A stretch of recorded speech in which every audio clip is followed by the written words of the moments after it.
Hey guys, welcome back to The Readers. I hope you're having an amazing day. Let's get right into the stories. The first one is a pro-revenge story. Last year I had a lunch thief at my office job. Around the 10th time reporting to HR about someone stealing my lunch, company policy required reporting every third incident, I was fuming because nothing was being done. I still had to waste money buying replacement lunches from the overpriced cafeteria.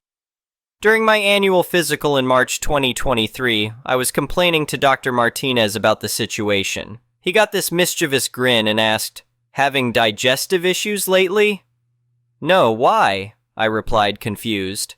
He scribbled out a prescription explaining, "This is a powerful prescription-strength laxative. Instructions are to mix thoroughly with food for optimal results." He winked, and that's when I caught on to his suggestion. I wish I could say the thief had an accident, but what happened was even better. They ate my turkey club sandwich with special herb-seasoned mayo. About an hour after lunch, I marched straight to Sarah in HR with 2 complaints. My lunch was stolen again, I stated calmly, and this time they also took my medication. Sarah sighed. Another lunch theft, and medication was in the bag? Yes, I explained. I've been having some digestion problems. My doctor prescribed a strong laxative and specifically instructed me to mix it with my lunch. Sarah's face went pale. You what? Just following doctor's orders, I said with a shrug. Mix my prescribed medication right into my lunch. Since stealing prescription medication is a criminal offense, they called the police. They found Mike Thompson, a supervisor from the marketing department, locked in the 3rd-floor bathroom, groaning in agony. He was livid and started yelling about me poisoning him. I just looked at him and asked, "What made you think that lunch had your name on it?" Then added, "And now I'm without my prescribed medication for my condition." The look on his face was priceless when he realized how badly he'd messed up. He clammed up fast and waited for his lawyer, from what I heard later. My old college buddy Jake took over his position after he left. These days I enjoy my lunches in peace, and word is Thompson found work in another city after paying his fines and doing community service. The next one is an entitled people story. I inherited 15 acres of forested land from my grandfather back in 2019. The property is located about 30 minutes outside of town in a rural area, and I'd always loved spending time there as a kid. My grandfather used it mainly for hiking and camping, and he'd built a small cabin near the entrance where he'd stay on weekends. After he passed away, I decided to keep the property exactly as it was, a peaceful forest retreat. The property is clearly marked with no trespassing signs and has bright orange survey markers at all the corners. There's also a chain-link fence running along most of the perimeter, except for about 200 feet where it borders a steep ravine. I visit at least twice a month to check on things and do basic maintenance. Everything was fine until last spring when I drove up one Saturday morning and noticed tire tracks leading into my property from the neighbor's land. Following them through the trees, I came upon something that made my blood boil. A brand new 12 by 16 foot shed sitting right there on my land, about 50 feet in from the property line. The shed looked expensive, one of those pre-built Amish ones with vinyl siding and architectural shingles. It had clearly been delivered recently, as there were still wooden blocks under the corners where it had been lowered off a trailer. What really got me was that someone had already started landscaping around it, putting down gravel and planting flowers. I immediately pulled out my phone and started taking pictures and video of everything. The shed, the tire tracks, the property markers, all of it. Then I called the police to file a report about the trespassing and unauthorized construction. While waiting for the officers to arrive, my neighbor Karen came marching across her yard toward me. I'd only met her once before when she moved in about a year ago. She was probably in her late 40s, dressed in expensive athleisure wear with perfectly styled blonde hair. "Can I help you with something?" she called out in an overly sweet voice that set my teeth on edge. "Yes, actually. This shed is on my property and needs to be removed immediately," I replied firmly but politely. Karen's fake smile didn't waver. "Oh no, you must be mistaken. This is my land. I had it surveyed before putting the shed here." I pulled out my phone and showed her photos of the clearly visible property markers. "These orange posts mark the boundary line. Your property ends 50 feet that way," I said, pointing toward her house. "This shed is definitely on my land." "Those old markers don't mean anything," she scoffed. "I paid good money to have this surveyed. My property extends to that ravine over there. Always has." I could feel my blood pressure rising but kept my cool. That's incorrect. I have the official survey documents and deed showing exactly where the property line is. This shed needs to be removed. Listen here, Karen's voice turned nasty. I paid $8,000 for this shed and another $2,000 for site preparation and delivery. It's staying right where it is. This is my property and I'll call the police if you don't leave immediately. I had to laugh at that. I've already called them, actually. They're on their way to document the trespassing and unauthorized construction. Karen's face turned red. How dare you? Do you know who I am?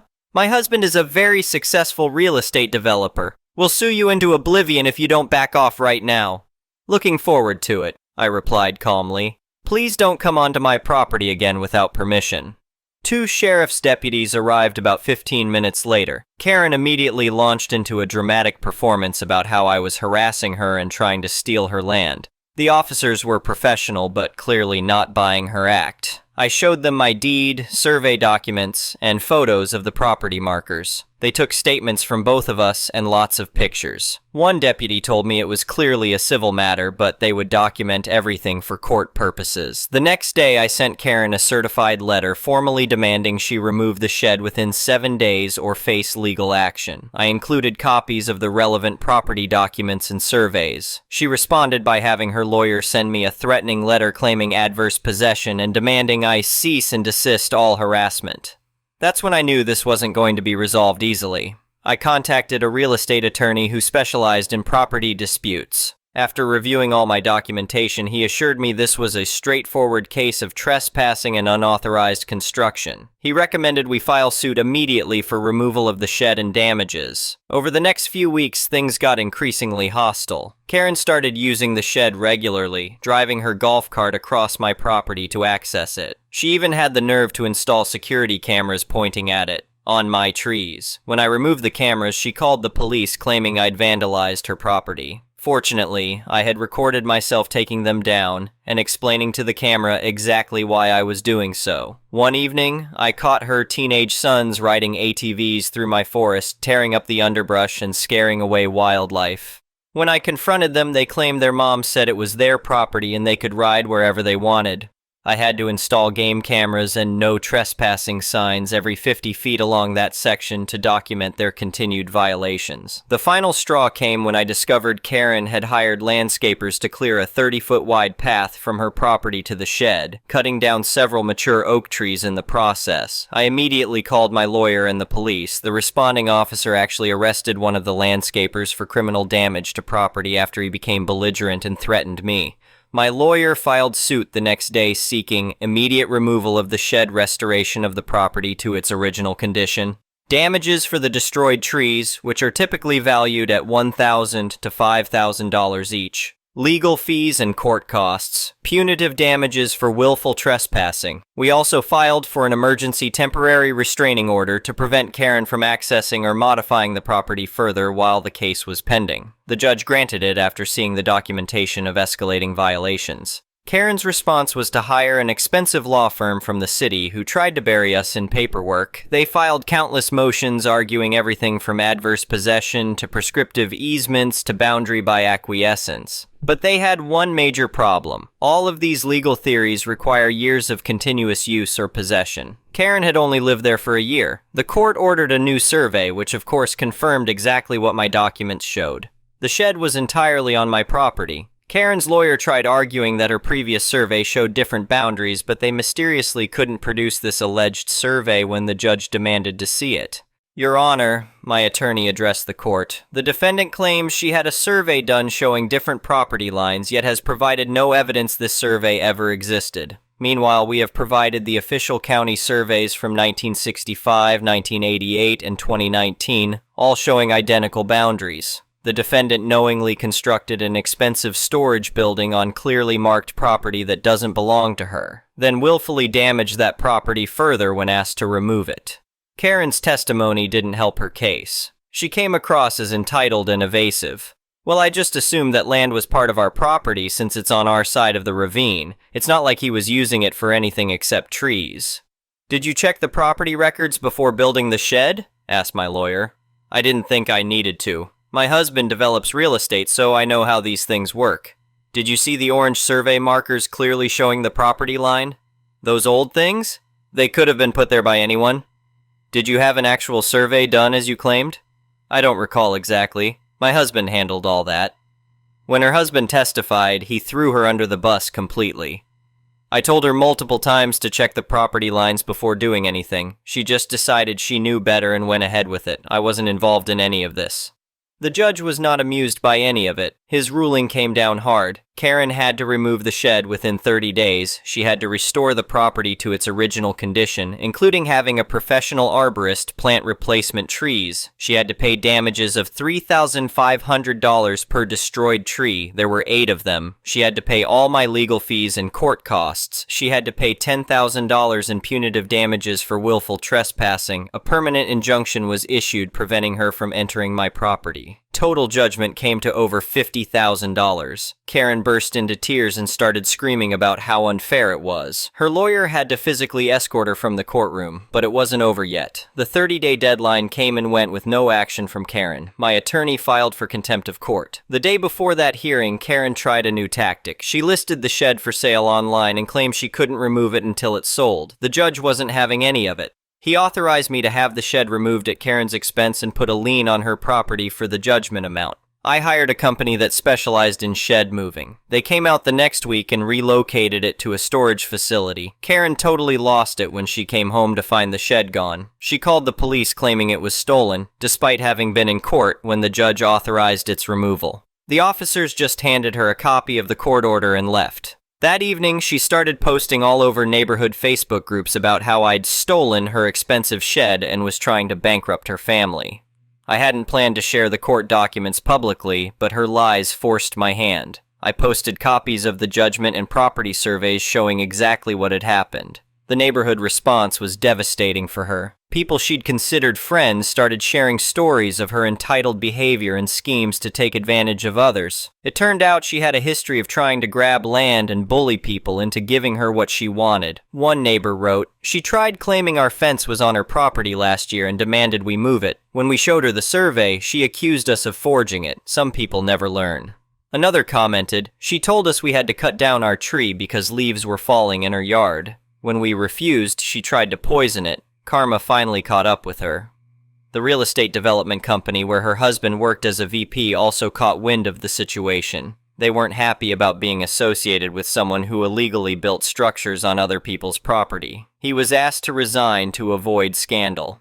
Karen put their house up for sale a month later. The listing described it as a must-sell situation with motivated sellers. They ended up taking a $100,000 loss just to get out quickly. Before they moved, Karen's husband came over to apologize. "I'm sorry about all this. I tried to tell her she was wrong, but she wouldn't listen. She's always been like this, thinking rules don't apply to her and she can just take what she wants. Maybe losing the house will finally teach her a lesson." I almost felt bad for him. Almost. The property has been restored now, the new trees are growing well, and the grass is coming back where the gravel was removed. The tire tracks and ATV damage have mostly healed. Every now and then I find the old survey markers and smile, remembering how a simple orange post prevented someone from stealing my land.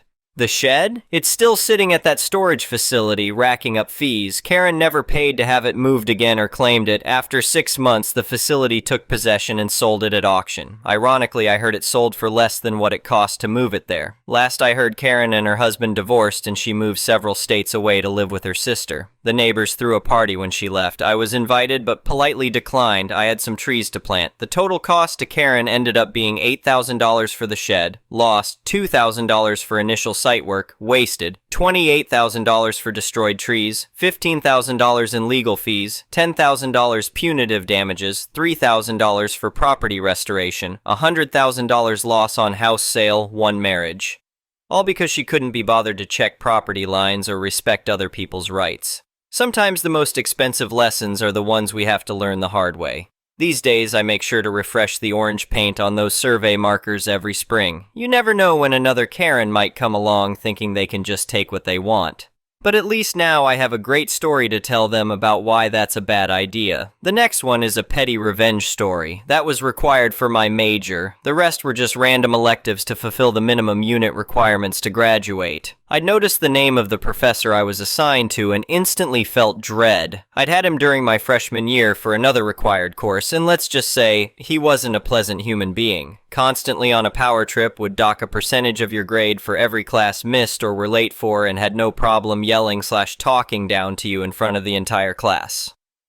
I ended up getting sick during the beginning of the semester, so I had to miss his first class. Since it met twice a week, I made sure to show up to the Thursday class. The professor gave me a look when I walked in, so I introduced myself and explained I'd missed the Tuesday class BC. I'd been sick, thinking that was the end of it. Nope. He called me over after the class got dismissed, and in a sinisterly delighted way, told me that since I missed his first class on the first week, that he was allowed to drop me and that I would have to take the class next semester, The university policy was that if you missed 50% of class meetings during the first 2 weeks, the professor could drop you from the course, assuming they cared enough to take attendance. So if a class met 4 times in the first 2 weeks and you missed 2 of them, you could get involuntarily dropped. I went straight to our department's building and there was an admin sitting there right by the elevator. I told her what the situation was, basically repeating my understanding of the policy to her. She nodded and said that was correct. Right then, the elevator door opened and my professor walked up. I said in a sinisterly delighted way, "Will you please explain the policy to my professor? I don't think he's very familiar with it." The look on the professor's face still makes me chuckle to this day, and I ended up passing his class as a B. The next one is a malicious compliances story. A few months ago, a new business investor at work came on board as a manager, and he has been an absolute hard ass. He is cracking down on anything he considers to be a waste of time, and he is unforgiving. After a week of watching us work, he and the other managers held a company-wide meeting to iron out some wrinkles in the company that he observed since he started. It wasn't an open dialogue, though. In fact, that's one of the things he wanted to wrinkle out. It was essentially just 20 min of, "It's our way or the highway, deal with it."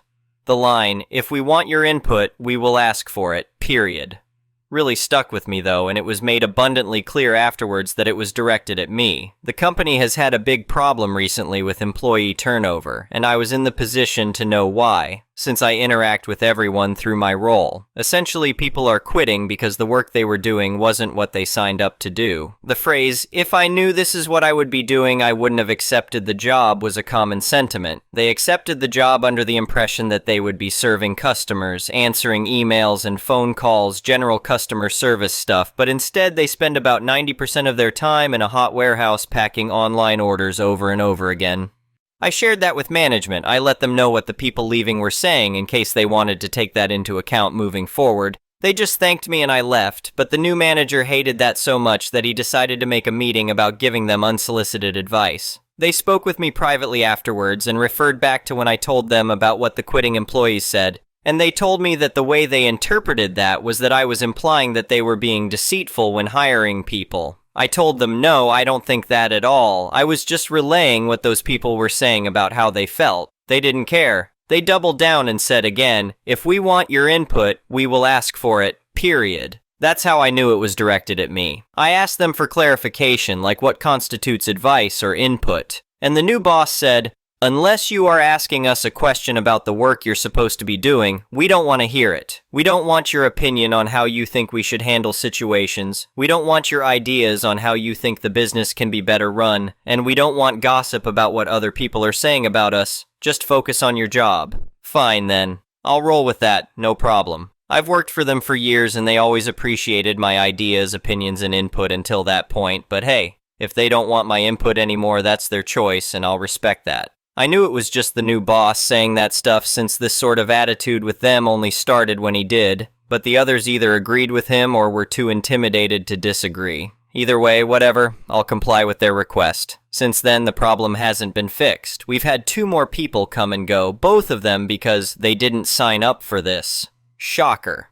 A third one started about 5 weeks ago, and he has taken his frustration in a different direction. I've overheard him complaining over and over again to other people about how he didn't sign on to stand around in a hot warehouse for hours packing online orders, But instead of quitting like everyone else, he just got angrier and angrier, and then he hulked out. I was upstairs at my desk when I started to hear smashing. I went down to the warehouse to see what was going on, and this guy was taking customers' packages and smashing them out of frustration. A few others in the warehouse gathered and just watched in amusement. It was like something out of a cartoon. The new boss heard the commotion and came down. Long story short, the guy was fired and I was asked if I knew why he flipped out. I said, I don't know what happened exactly to cause him to flip out, but I know that for weeks he's been complaining about not signing up to work in a hot warehouse for hours. Maybe he just reached a tipping point about it, not sure. And he said, well, why didn't you tell us? So, of course, I said, because last time I told you that employees were complaining about that, you accused me of implying that you were being deceitful when hiring them. Then you told me to stop gossiping. He had to eat crow a bit on that, which was just so ducking delicious to witness, but I was also reprimanded for taking the request too literally, and he accused me of being petty. Whatever though, I don't care, because I had to adjust the stock levels for the goods that had to be replaced, and they lost about $10,000 in the rampage, some of the items that were smashed worth $2,000 each. Learning that made the whole thing worthwhile. Perhaps enjoying that does make me petty. Thank you for watching. I would really appreciate it if you could like the video and subscribe to our channel if you haven't already. We'll see you again tomorrow.